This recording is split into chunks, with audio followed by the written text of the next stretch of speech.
कोसीपारी online टेलिभिजनमा तपाईहरुलाई स्वागत छ। म सस्मिता पाठक। सुरु गरौं आज दिनभरिका मुख्य समाचारबाट। सुशीला कार्कीले चुनावको वातावरण बनाउन आज नागरिक समाजका अगुवाहरूसँग छलफल गर्नु भएको छ। सर्वोच्च अदालतले मध्य प्रदेशका 5 जना सांसदलाई पदमुक्त गर्न निर्णय तत्काल कार्यान्वयन नगर्न अल्पकालीन अन्तरिम आदेश जारी गरेको छ। प्रहरी महानिरीक्षक आइजिपी दानबहादुर कार्कीले सामाजिक सञ्जालको दुरुपयोग भइरहँदा सामाजिक सुरक्षा चुनौती थप भएको बताउनु भएको छ। नेपालमा पाठेघरको मुखमा हुने क्यान्सरका कारण हरेक दिन 4 महिलाको ज्यान जाने गरेको पाइएको छ। चुनावी प्रचारमा चुनाव चिन्ह, अंकित टोपी, टी-शर्ट, ज्याकेट, गम्छा, मास्क वा झोला बोक्न नपाइने भएको छ। आगामी फागुन 21 गते प्रतिनिधि सभाको चुनाव हुँदैछ।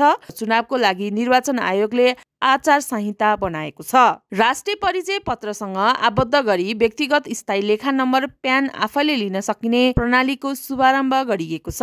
प्रधानमन्त्री सुशीला कार्कीले दोस्रो संस्करणको Siddhartha bank Nepal premier league NPL को उद्घाटन गर्नुभएको छ। आजदेखि राजधानीमा सुरु भएको दोस्रो संस्करणको नेपाल प्रिमियर लिग एनपीएल को उद्घाटन खेलमा साबिक विजेता जनकपुर बुल्सले काठमाडौँ गोर्खाजलाई जितको लागि 131 रनको लक्ष्य दिएको छ। हिजो घटेको शेयर बजार आज बढेको छ। शेयर बजार परिसूचक नेप्से आज 9.78% ले बढेर 2550.36 बिन्दुमा पुगेको छ। एक दक्षिण भारतीय फिल्मको गीतमा कभर डान्स भिडियो बनाएकी नेपाली डान्सर आसमा विश्वकर्माले यतिबेला चौतर्फी चर्चा बटुलेकी छिन्। सामाजिक सञ्जालमा उनको भिडियोलाई उत्साहजनक भ्युज मिलेको छ। युक्रेनसँग युद्ध गरिरहेको रुसको आम्दानी घटाउने प्रयासमा अमेरिका लागेको छ। राष्ट्रपति डोनाल्ड ट्रम्पले सिनेटमा पेश भएको नयाँ विधेयकलाई समर्थन गर्ने घोषणा गरेका छन्। बंगलादेशकी पूर्व प्रधानमन्त्री शेख हसिनाले ढाका अदालतको फैसलाको कडा निन्दा गरेकी छिन्।